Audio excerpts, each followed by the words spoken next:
friends, welcome back to RAMY'S RAMY'S kitchen. நாம இன்னைக்கு இந்த வீடியோல ஒரு காய்கறி இல்லாம வெங்காய கார குழம்பு எப்படி செய்யறதுன்னு பார்க்கலாம். இது ரொம்பவே சூப்பரா இருக்கும். என்னோட சேனலை நீங்க இப்பதான் ஃபர்ஸ்ட் டைம் பார்க்குறீங்கன்னா ரெட் கலர் சப்ஸ்கிரைப் பட்டனை பிரஸ் பண்ணிக்கோங்க. கூடவே இருக்கிற பெல் ஐக்கானையும் கிளிக் பண்ணிக்கோங்க. இதை செய்யறதுக்கு நம்ம ஒரு கடாய் எடுத்துக்கலாம். கடாயில வந்து நம்ம நல்லெண்ணெய் ஒரு 5 டீஸ்பூன் அளவுக்கு நல்லெண்ணெய் சேர்த்துக்கலாம். நல்லெண்ணெய் நல்லா சூடான பிறகு ஒரு அரை டீஸ்பூன் அளவுக்கு கடுகு உளுந்த பருப்பு சேர்த்துக்கோங்க.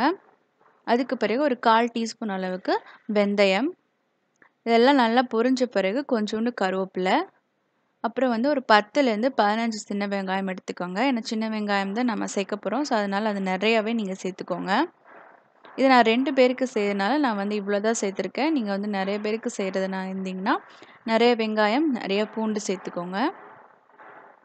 பூண்டு வந்து 6லேருந்து 7 பல் பூண்டு. இதெல்லாம் வந்து ஒரு கண்ணாடி பதம் வர வரைக்கும் நல்லா ஃப்ரை பண்ணிவிட்டு அப்புறம் வந்து 2 தக்காளி நல்லா பொடியாக நறுக்குன தக்காளி சேர்த்துருக்கேன்.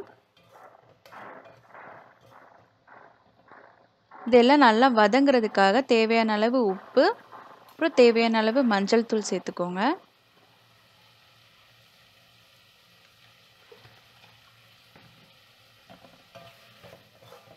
மஞ்சத்தூள் சேர்த்துட்டு நல்லா வந்து தக்காளி நல்லா மசியணும். இப்போ பார்த்தீங்கன்னா தக்காளி நல்லா மசிஞ்சிருச்சு.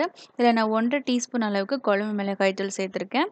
உங்கள் காரத்துக்கு தகுந்தாப்புல நீங்கள் அதிகமாக கூட சேர்த்துக்கலாம். இல்லைன்னா நீங்கள் தனி மிளகாய் தூள் ஒரு டீஸ்பூன் கூட சேர்த்துக்கலாம். இதெல்லாம் நல்லா வந்து வதக்கணும். அந்த மசாலாவோட பச்சை வாசனை நல்லா போயிட்டு எண்ணெய் வந்து நல்லா பிரிஞ்சு வர வரைக்கும் நல்லா வதக்கிக்கோங்க. இந்த குழம்புக்கு வந்து ஒரு லெமன் சைஸ் அளவுக்கு புளி தண்ணியை கரைச்சி ஊற்றிக்கலாம். ஆனால் நான் வந்து கொஞ்சம் கம்மியாக தான் புளி தண்ணி சேர்த்துருக்கேன். உங்களுடைய டேஸ்ட்டுக்கு தகுந்தாப்புல புளி தண்ணியை வந்து நீங்கள் அதிகப்படுத்திக்கலாம். நான் வந்து இப்போ புளி தண்ணி சேர்த்துக்கிறேன். புளி தண்ணி வந்து நல்லா கொதிச்சு வரணும். ஏன்னா அந்த புளியோட வாசனைலாம் பச்சை வாசனைலாம் போகிற அளவுக்கு நல்லா வந்து குழம்பு கொதிக்கணும். கொதித்த பிறகு நீங்கள் இந்த ஸ்டேஜில் நீங்கள் ஆஃப் பண்ணிக்கலாம். இல்லை நான் தேங்காய் அரைச்சி ஊற்ற போகிறேன். இது வந்து தேங்காய் அரைச்சி ஊற்றியும் செய்யலாம். இல்லைனா இந்த புளித்தண்ணி நல்லா கொதித்து வந்து நல்லா இந்த மாதிரி கெட்டியாக வந்த பிறகு கூட நீங்கள் ஆஃப் பண்ணிக்கலாம். குழம்பு ரொம்ப சூப்பராக இருக்கும். ஆனால் நான் வந்து தேங்காயும் சீரகமும் சேர்த்து அரைச்சி ஊற்ற போகிறேன். அந்த குழம்பு ரொம்ப நல்லாயிருக்கும். பார்த்திங்கன்னா தேங்காய் கூட ஒரு அரை டீஸ்பூன் அளவுக்கு சீரகம் சேர்த்து நல்லா வந்து மைய அரைச்சிட்டு இந்த குழம்பு இதில் சேர்த்துருக்கேன். இப்போ அரைச்சி சேர்த்ததுனால குழம்பு கொஞ்சம் கெட்டியாகிடுச்சு.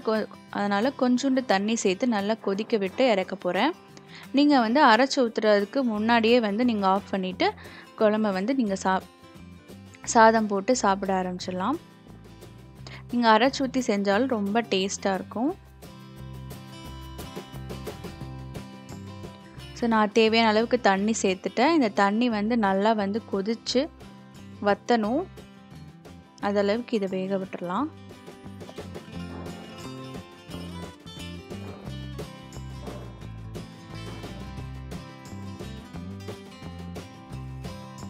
இப்போ பார்த்தீங்கன்னா ரெடி ஆகிடுச்சு. நல்லா வந்து தண்ணி வற்றி போச்சு. எல்லாமே வந்து சூப்பராக ரெடி ஆகிடுச்சு. இந்த குழம்பு ரொம்பவே டேஸ்ட்டாக இருக்கும். காய்கறி இல்லைன்னா பரவாயில்ல, நீங்கள் இந்த மாதிரி குழம்பு வச்சுக்கலாம். இது வந்து 2 நாளைக்குனாலும் நல்லாவே இருக்கும். இந்த குழம்பு கண்டிப்பாக ட்ரை பண்ணி பாருங்கள். இந்த வீடியோ உங்களுக்கு பிடிச்சிருந்துன்னு சேனலை மறக்காமல் சப்ஸ்கிரைப் பண்ணிக்கோங்க. லைக் பண்ணுங்கள், கமெண்ட் பண்ணுங்கள், ஷேர் பண்ணுங்கள். தேங்க்யூ ஃபார் வாட்சிங்.